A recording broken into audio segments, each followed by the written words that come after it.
Avec des millions de fans et des albums qui cartonnent, les énergumènes de Slipknot sont comblés.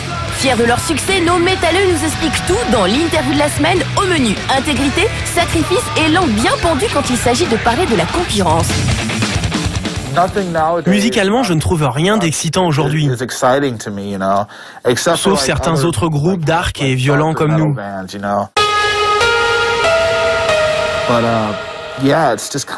Tout tourne autour de la planète MTV, des radios commerciales et de toute leur merde. Certains groupes ont vraiment l'air d'avoir été créés comme les Spice Girls.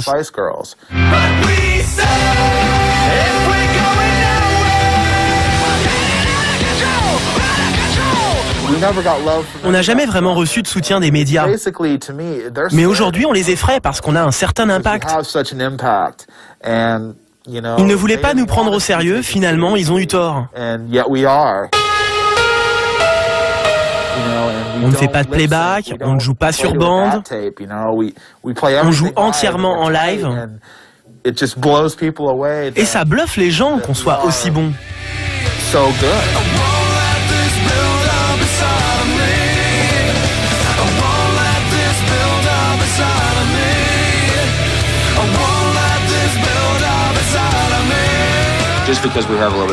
Le fait qu'on ait plus de succès aujourd'hui ne signifie pas qu'on bosse moins. On continue à accepter toutes les interviews, on continue à faire des dédicaces dans les magasins pour nos fans, parce que quelque part on fait d'abord de la musique pour nous-mêmes, mais sans eux, on ne serait pas là.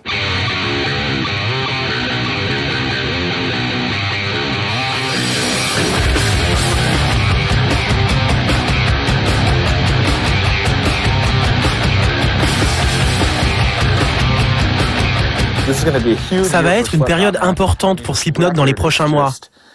Parce que notre dernier album est le meilleur. À chaque fois qu'on pense avoir tout fait, on réussit à faire encore plus fort. On trouve toujours une manière de se dépasser et de continuer à être Slipknot.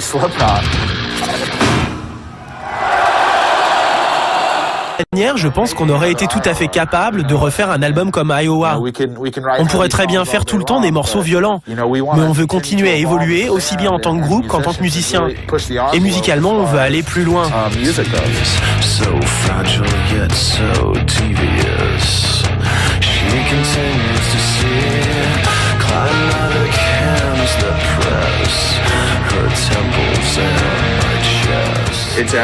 Quelque part, c'est un peu un retour à l'esprit du Slipknot des débuts.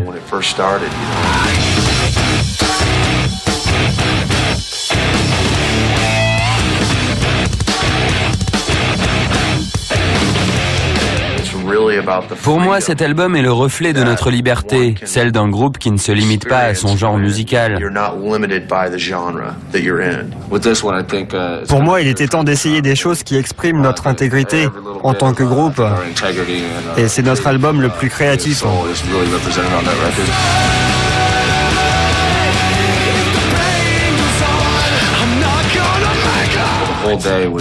Le tournage de ce clip a été une expérience incroyable.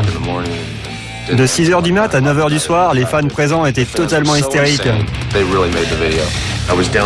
Je me rappelle avoir été dans la cave au moment où 5 ou 6 gamins sautaient au-dessus. Ils sautaient tellement fort que le plafond en tremblait. On a dû leur dire de se calmer. C'était de la folie.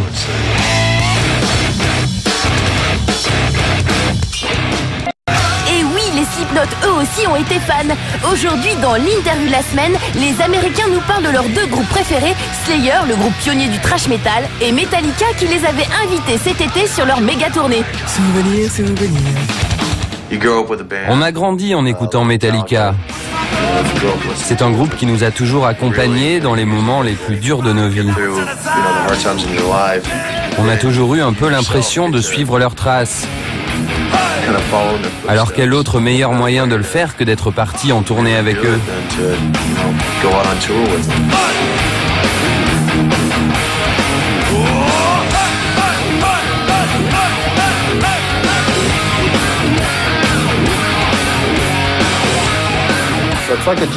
Pour nous, c'était comme un rêve de faire cette tournée avec Metallica.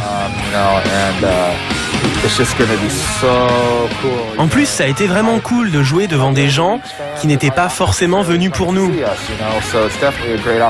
Ce fut une opportunité géniale de leur montrer ce qu'on savait faire.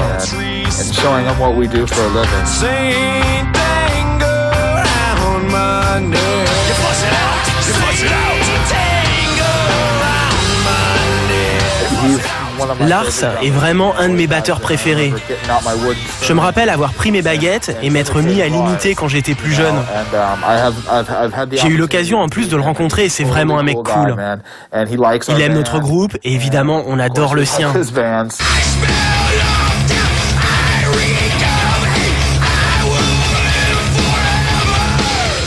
Ah, Slayer.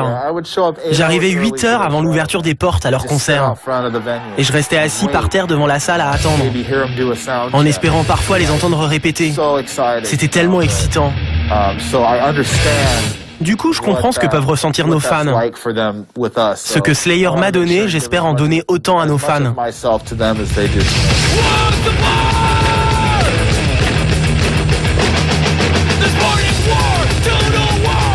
Moi, je n'ai jamais téléchargé un morceau sur le net. J'adore aller dans le magasin de disques, chercher un CD, le tenir dans ma main, avoir la pochette et l'avoir dans ma discothèque.